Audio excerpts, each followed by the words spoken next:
Last time, on Daughter of the Twilight, Daughter of the Light, Aura and Link found themselves trapped in a realm of total darkness. Back in the real world, Ilia mourns over the death of Link. Shad finally arrived at the bar, and Telma was ready to unleash a bit of revenge on the guards. Meanwhile, Zelda and Midna were confronted with the resurrection of the Dark Lord Ganondorf.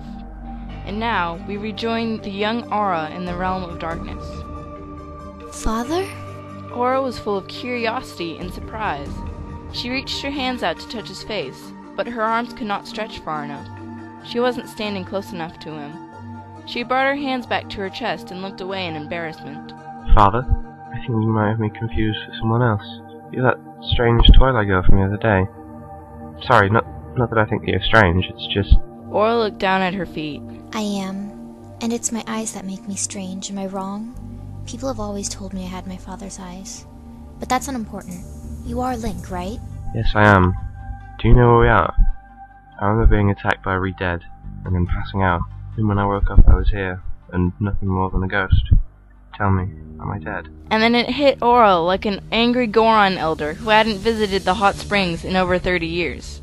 She was dead. They were both dead.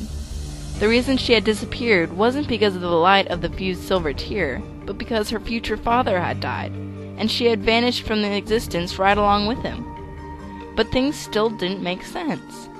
If this was where dead people went, how come there were only the two of them? And why was she even here in the first place? Since Link was dead, she had technically never been born in the first place, which means that she could have never died because she had never lived. Oh, this was so confusing. Back at Telma's bar, the guards quickly took their seats at the table in the far corner, fearing Telma's wrath. She was a scary woman when she was mad. Or having fun torturing the soldiers of Hyrule, for that matter.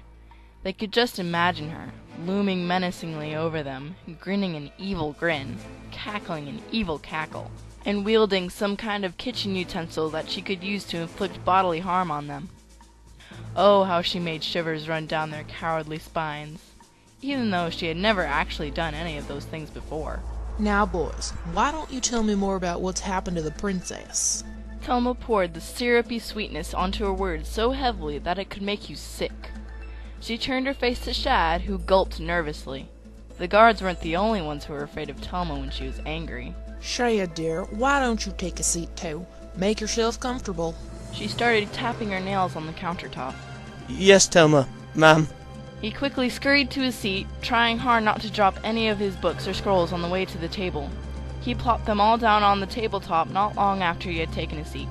Now, boys, you came all this way looking for Shad. Why don't you tell the good man what it is you wanted from him? One of the soldiers fumbled around in his armor a bit, trying to locate the note he had shoved in there for safekeeping. After a few awkward moments, he finally dug it out and handed it to Shad. This note was found in one of the princess's guest room, and that room had been utterly destroyed as well. Nothing but the bed was left in one piece. It is written in ancient Hylian. We had assumed you could help us. Telma walked over to them and stood over the soldier who was holding the note, putting a hand on his armored shoulder. The guard tensed up at her touch. Now, so the room was destroyed? You lazy, good-for-nothing sons of cows weren't doing your jobs. That still doesn't answer my question. What happened to the princess? The soldiers shot angry looks towards Telma. Shad took the note from the guard's outstretched hand and began to read it. It says here, "What once was will be once more. The pitch-black doom strays through the door. The blood of thee who hath slain me shall pour upon the ground, and no matter how you search, will your princess be found." She's been kidnapped? Wait, there's more. It says, "The moblins come, the light will go, and darker days you'll never know. The King of Shadows hath returned, and dealt a mighty blow. The days of Hyrule soon shall end, you've lost the blood of your dear friend." Your dear friend? You don't think it could mean... Shad stood up from his chair so fast that it flew backwards and tipped over as he slammed his fist onto the table, completely out of character. Link! They're going to kill Link! Either that or they already have! What's going on? They're going to resurrect Ganondorf with the blood of the hero who had vanquished him. They're going to use Link to bring him back.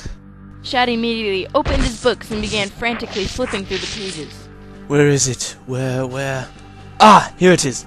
It says here, that the eternal darkness will never return twice within the same generation of the hero, unless the blood of the hero is used to bring back the darkness's mortal form, and to make the seal complete, they would need to use the blood of the princess as well. Who's planning to sacrifice our princess? Perhaps this story is best saved for another time, but you would do best to send every last of your able-bodied men to the Gerudo Desert as soon as possible. Telma, could you send for the other members of the Resistance on the double? I shall be on my way to warn the people of Kakariko. Telma nodded, and everyone scurried around to do what was required of them. Meanwhile, back in the desert, the princesses were faced with the problems of their own. Zelda and Midna stared at Ganondorf, who was slowly approaching them and laughing madly. You can pull yourself into the shadows. Am I wrong? Zelda, I can pull myself into the shadows, but I can't pull both of us at once. I'm unable to pull one who dwells in the light into the shadows. You have to try.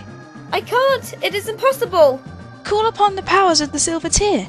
Maybe its power will blend with your own, and you will be able to pull me too. Please, Minna, we must escape him, or the prophecy will surely come true. What prophecy? Zelda, what have you been hiding from me? Please! Zelda grabbed tightly onto Midna's hand, pleading with all of her heart.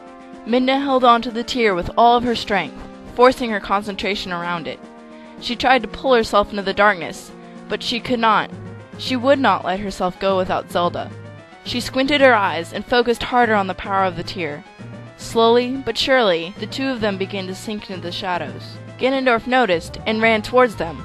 He tried to grab the two princesses, but his body was forced back by a bright light that had suddenly shone forth from the tear. The force was so great that his entire body was sent flying into the frame of what was once the Twilight Mirror, knocking both it and himself over. Just as he began to pick himself up again, the two girls sank deeply into the shadows. He was unable to follow them. It was then that he bellowed a great, angry roar. Down below, in the desert, Ilya heard what sounded like a man's roar. It was filled with anger and hatred. The fire was still raging around her and her fallen hero, but not nearly as bad as it had been. Long had it been since her tears had stopped falling and her eyes had run dry. She held Link closer to her body now, as if to protect it from whoever was roaring. Just then, a somehow familiar man appeared behind her from the flames. He was masked, but she could somehow sense that she had met him before. I came as soon as I got news from the others. What's happened here? Ilya knew that voice. She turned around, still holding Link in her arms. Russell? Russell gasped and threw off his mask. Ilya? How'd you get here? What happened to you? And then he turned his head to look down at Link. He saw the young man's blood-stained body, his lifeless face. What happened to Link? He quickly knelt down and took Link's body from her arms. It was cold and heavy. He put his ear to Link's motionless chest, only to hear nothing. He isn't really dead, is he? What are you doing here? It's a long story, and we don't have time. But to sum it up in a nutshell, the princess has been captured. Or so we assume. And I've been personally requested to help rescue her. The princess? You mean no one in the entire village realizes that it was Link and I who had been kidnapped? Russell looked at her with questioning eyes. Ilya, you were even in the village when I left a few hours ago. I myself have no idea how both you and Link could have gotten here before I did. What do you mean? What could Russell have possibly meant by that? Was there some deeper, darker magic that had already begun to manifest in not only Hyrule, but in Ordon as well? And now that Link was dead, was there any way to stop it?